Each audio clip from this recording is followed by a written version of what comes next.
let this happen to you, call the guys at Troy's Roofing to get the job done right the first time. You see, Troy's Roofing has been doing this throughout New Brunswick for over 20 years.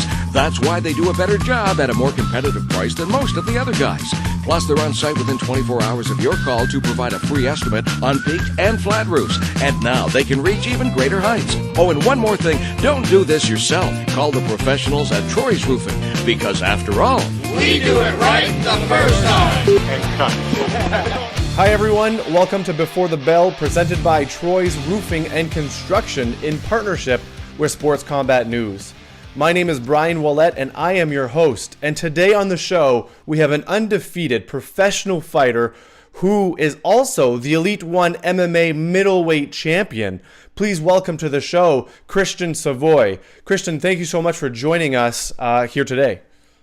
Thanks for having me, brother. I appreciate it. So, Christien, you have an upcoming fight on January 26th at the casino here in Moncton, New Brunswick, where you will face off against Aldrich Keith for the vacant welterweight championship on that Elite One MMA bitter rivals card. Before we talk about Aldrich and what that looks like for you, I'm just wondering a few things about you taking that jump down to welterweight. You are already the middleweight champion, and now you're going to welterweight. What made that decision for you, obviously, other than going for a title? But is this something that you've been trying to do for a while? It's funny, man. So what ultimately made me make the decision was I did a body fat test. And I was at 16%, and which is relatively high for peaking performance professional athlete. So it was just a realization that I was pretty much just a fat middleweight. And honestly, the Nick Nacarado fight really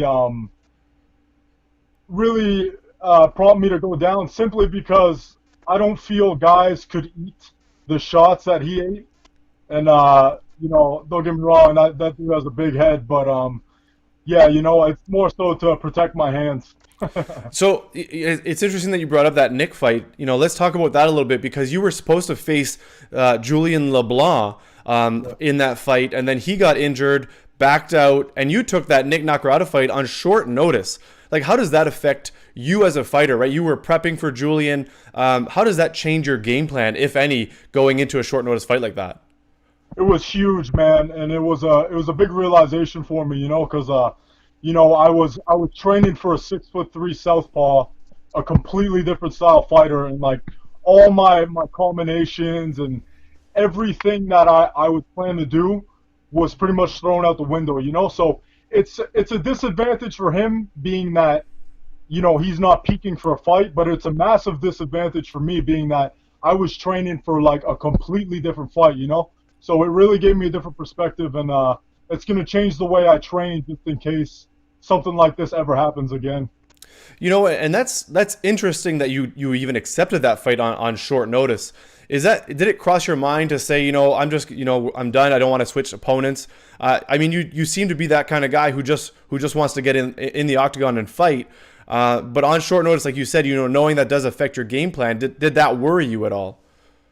Of course it worried me, I'm not going to sit here and lie, but, I think, I'm a fucking warrior, man, that's all it is, when Chris Lee missed weight against Aldrich, I said I would take that fight, when Aldrich wouldn't, when Chris Lee weighed 20 pounds overweight, so, I'm a fighter, and, I want to be there for the fans too, they pay good money to be there, and I don't want to disappoint anybody. And unfortunately, I got screwed over in a couple fights, and I took some risky fights, and I came out on top. And I'm looking forward to January. And we talk about taking those fights on short notice. And before you fought Nick, you fought Chris Lee, who was overweight for your fight as well, for that vacant middleweight title, and you accepted that fight too. So, you literally are the people's champion when you think about it, because you want to put that fight in the octagon at any cost.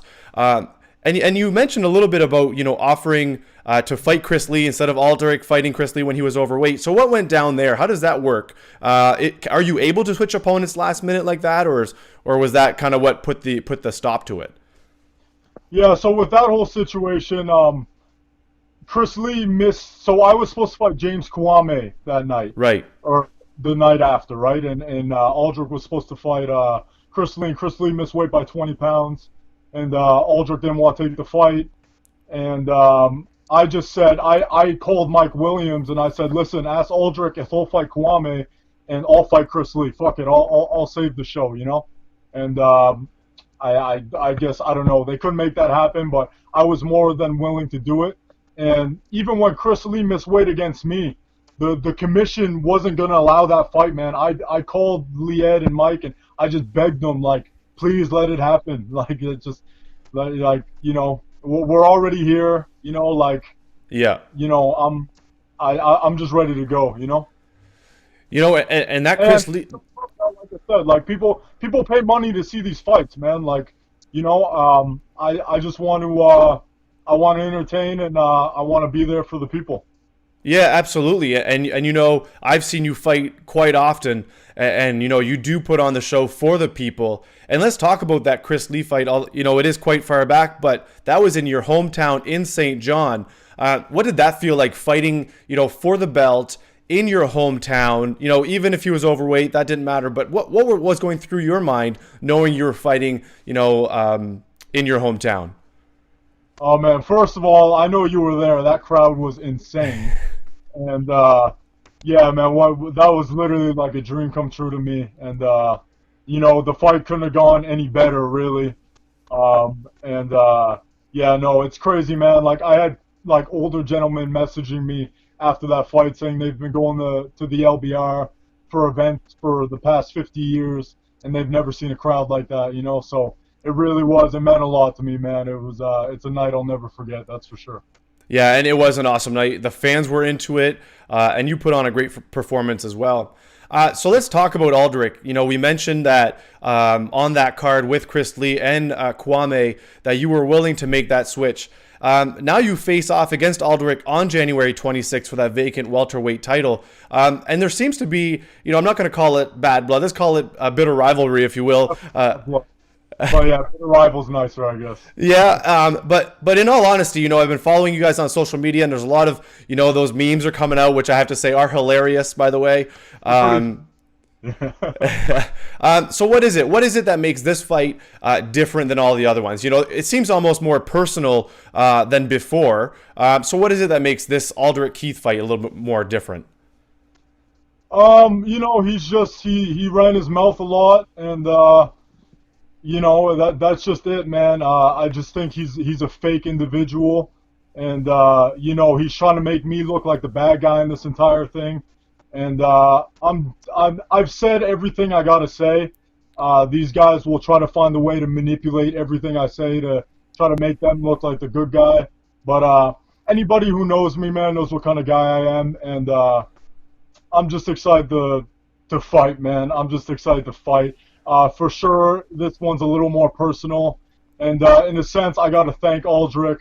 I gotta thank, you know, I gotta thank Adam Hunter for his stupid fucking videos. I gotta thank everybody talking shit online, because you're gonna bring the animal out of me, man. And I can't wait till that moment where we're locked in the cage, and I'm looking at him in the eyes, and it's just him and I in there, and he recognizes that this is real now. So I'm excited for January 26th. Yeah, and I'm equally as excited. You know, I've watched you fight a lot, and your fights are always entertaining. You lay it all on the line, and I can only imagine what it's going to look like on January 26th here at the casino when you face Aldrich for that vacant welterweight title. So moving to welterweight, like, is this your plan moving forward to stay at welterweight division? Yeah, 100%, man. I mean, I feel so much better right now that I'm walking around lighter. Like I said, I've never had a real weight cutting guy. You know, a lot of these guys have like weight cutting experts. I never had that. I take pride. I always eat clean. Like, I just enjoy living a healthy lifestyle. But I used to eat a lot, man. I didn't know anything about portion control or any of that shit. So I feel so much better walking around the weight I'm at now. I feel so much more athletic. I'm just as strong, and you know, this for sure is going to be my weight class.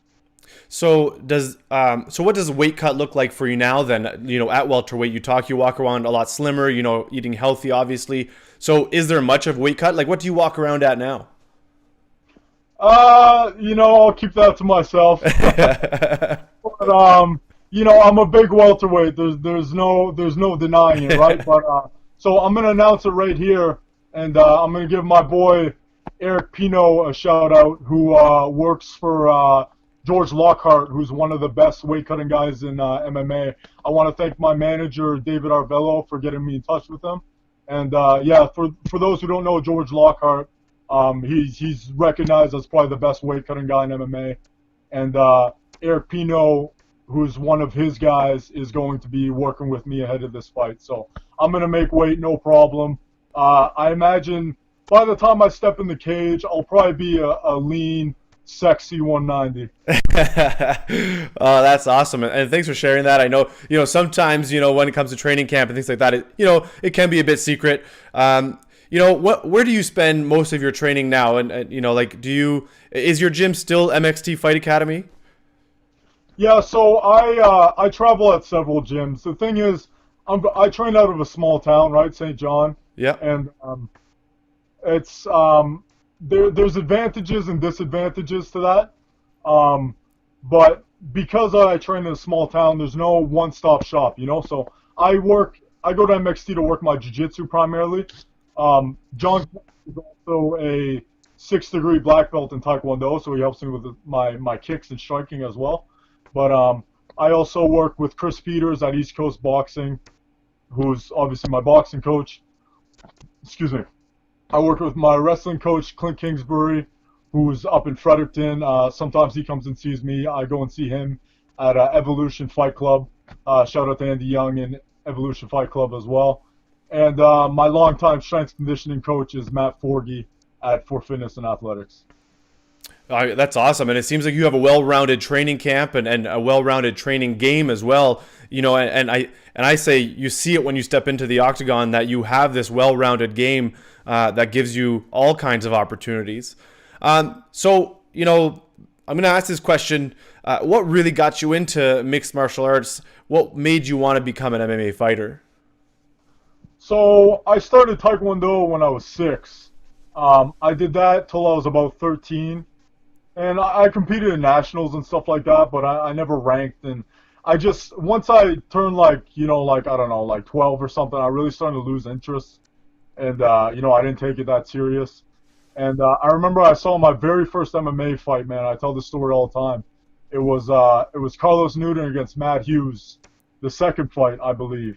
And it's when Matt Hughes slammed Carlos Newton and knocked him out cold. And me, as like a 13-year-old kid or whatever I was just starstruck, and I just thought, yeah, that's the coolest shit I've ever seen in my life, and it's probably going to ruin my life, and I'm about to do that forever. And I joined MMA shortly after at a gym called Oakland Fight Club under Britt Nickerson when I was about 14, 15. So I'm going to jump back and forth here a little bit because I just realized there was a question I wanted to ask you about that Nick Nacarado fight that I didn't ask. You said you injured your hand, was it, during that fight? Yes.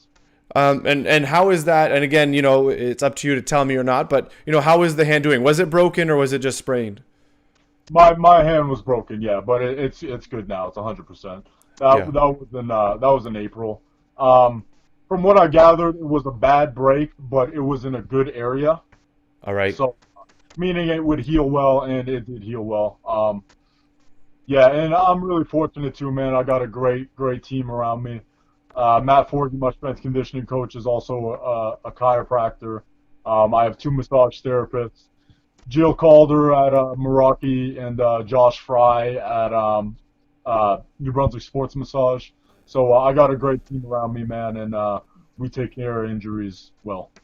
Well, I think that's awesome. I'm glad to hear that you are healthy because I think, that's sometimes the biggest fear is somebody gets injured and then how do you recover? And I'm glad to hear that, you've recovered well and you're ready to get back at it. So another question for you, Christian, is what, everyone talks about going to the big times, right? Making it to the big show. Is that something that you're looking forward to? Have they come calling yet to have you part of their cards?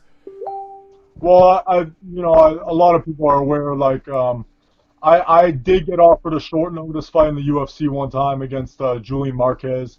It was a 2 week notice fight, not even, I don't think. And me and my coaches decided that it doesn't make sense.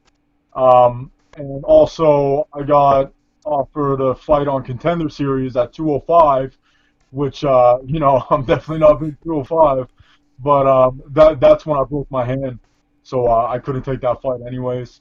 But I'm a true believer, man, that timing is everything, and especially in this sport, like you see guys.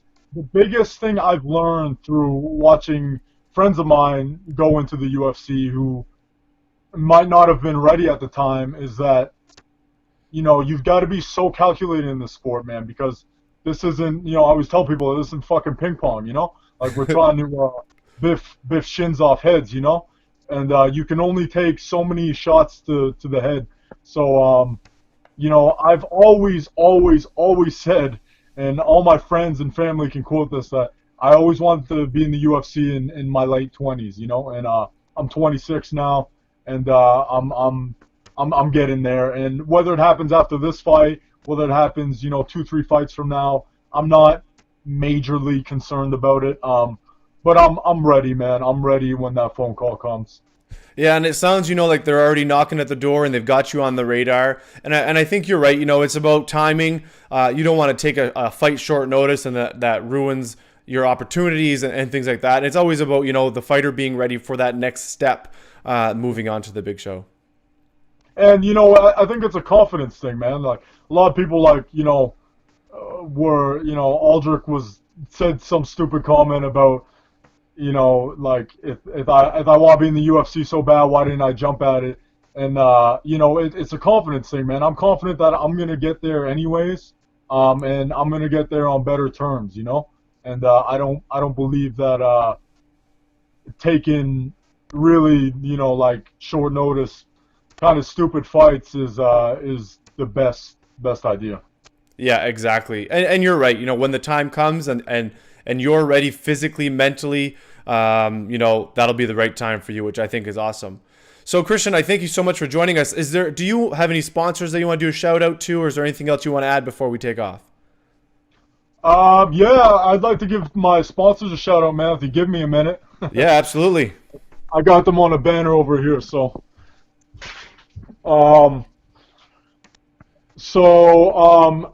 First of all, these are sponsors. Some are still active, some are old, but I want to give them a shout out anyways. First of all, I want to give a shout out to my gyms, East Coast Boxing, MXT, for Fitness and Athletics, and Clint. I know you don't got a gym, but Clint Kingsbury. I want to give a shout out to Made in Heaven Cleaning, my boy Greg Knudsen, who does my photography and videography, or whatever the hell the word is. I'm a fighter. Marijuana for Trauma, Agua Pure, Maritime Cuts, Collins Tours, Rocky Sports Bar, Churchill's, Cask and Kettle, Meraki, Northern Sword, C&R Landscaping, Nourish MB, and anybody I forget, I'm sorry. But you guys know I appreciate it so much, and I love you all. Well, thanks for making that shout out, Christian. And I'm sure they appreciate too, great athlete as you are, representing them well. So once again, Christian, I want to thank you for joining us on the show and taking time out of your training camp to answer some of our questions. And if everyone hasn't already guessed it, this fight on January 26th for that Elite One MMA Bitter Rivals card is going to blow the roof off of the casino for that vacant welterweight title. So don't forget to buy your tickets today for that January 26th card at Casino New Brunswick here in Moncton to watch Christian Savoie in action. Christian, once again, thank you so much for taking part. And we want to thank Troy's Roofing and Construction for sponsoring today's video. The customer comes first and they do the job right the first time. Contact Troy at 506-693-TROY. Christian, once again, we thank you and I look forward to seeing you in the Octagon on January 26th. Thank you, sir. And the casino's roof is going to get blown off, and so is Aldrich's head. Thank you.